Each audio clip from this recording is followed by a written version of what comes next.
In 2001, my family immigrated to the United States from the United Arab Emirates.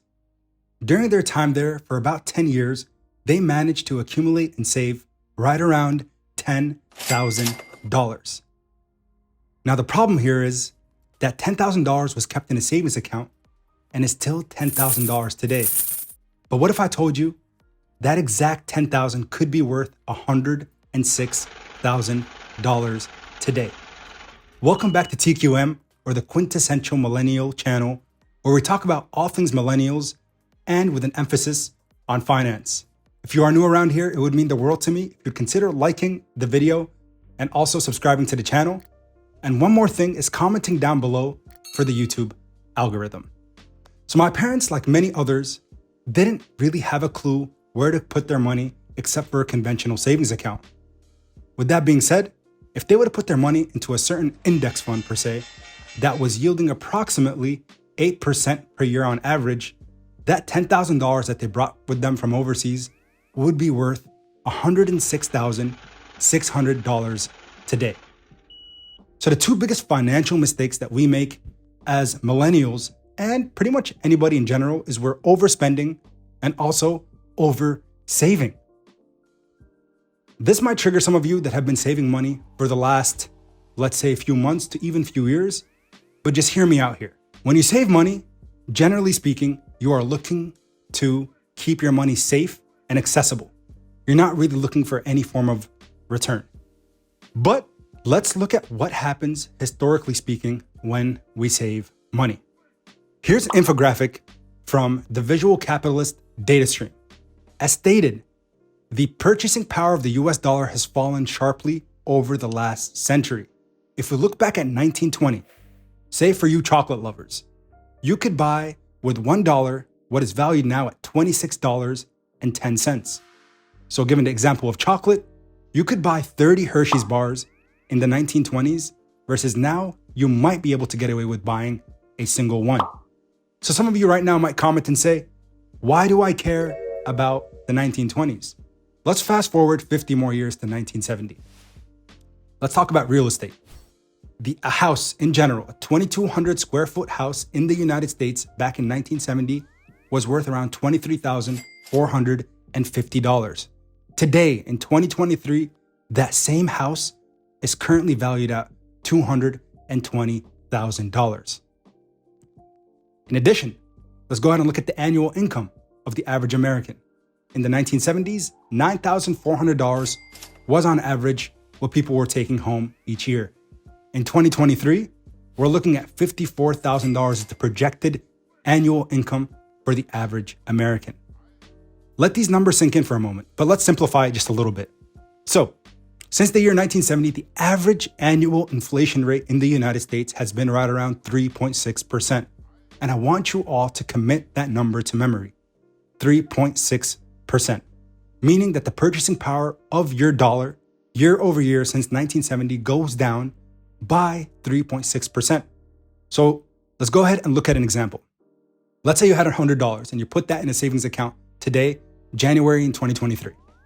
Next year, January 2024, if we're looking at historical data, that $100 will actually be worth $96.40 in terms of its purchasing power. So obviously, that's not a good thing. And to maintain the same purchasing power year over year, what we need to identify is ways to make sure that our money that we are saving or holding on to is at least going in at the same direction of inflation, which is again that 3.6%. And this is why we need to stop saving long-term and look at other vehicles to grow our money. Investing is a way to potentially earn a higher return on the money that you have accumulated. Now, investing, of course, does have a lot of risks that come with it. And this video today is not meant to be any form of financial advice. So again, we can look at some of the ways that we can invest our money on a day-to-day. You can look at it from stocks, bonds, even crypto for those of you who are into more speculative type of plays, real estate, and the list goes on. I just wanted to name just a few here. And of course, each and every one of these investment vehicles does carry its own inherent risk, and that's something that you have to assess. So one of the most common investment vehicles that are used by Americans today is the stock market, and especially index funds. In the past 30 years, the S&P 500 ETF, or exchange traded fund, has returned an annual return of 9.8% year over year. I do know, trust me, that over the last few years, that has not been the case. But again, looking at historical data, at least going back to the 70s, year over year, we're looking at a 9.8% return. So again, to give exact numbers, if we're talking about inflation sitting at 3.6% every single year, that's not a good thing.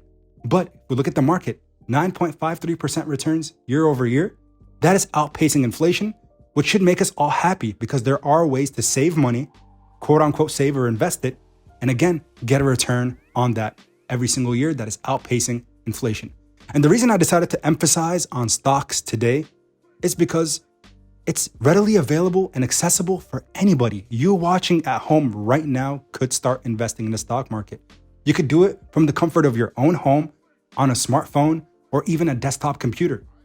Now I'm going to go ahead and name off some of the most commonly used, or at least notable, exchanges and places to trade your current stocks. And those are Fidelity, TD Ameritrade, or on iPhone or the iOS store, it would be the Think or Swim app.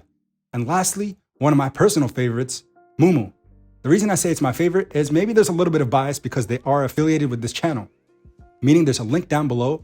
And if you want to get started trading stocks today, there are 15 free stocks waiting for you when you deposit money into your trading account. So take advantage of it. It does support the channel. I'll be 100% transparent, but it also supports you because you get free stocks with it. Now, by investing, you may be able to, again, grow your wealth over time and potentially outpace inflation. However, it does, and I'm reading this because it's so important to make sure I emphasize that it's important to keep in mind that at the same time, it carries the risk of loss, meaning it's not suitable for everyone, depending on your risk appetite or where you are in your investment journey. If you're someone in your teens, you might have a much bigger risk appetite than someone in their late 50s or 60s getting ready to retire. So it is essential to always do your own due diligence and do thorough research before putting your money into any different type of investment vehicle. And even consulting a professional might not be a bad idea.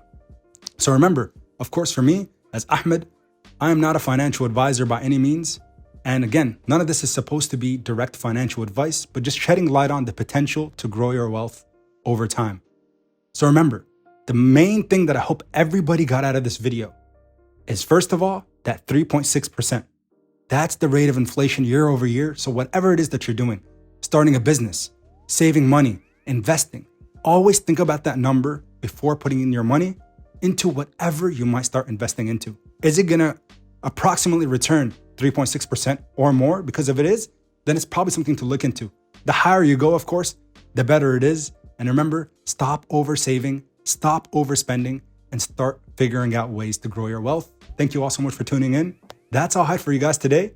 And until next time, everybody, take care.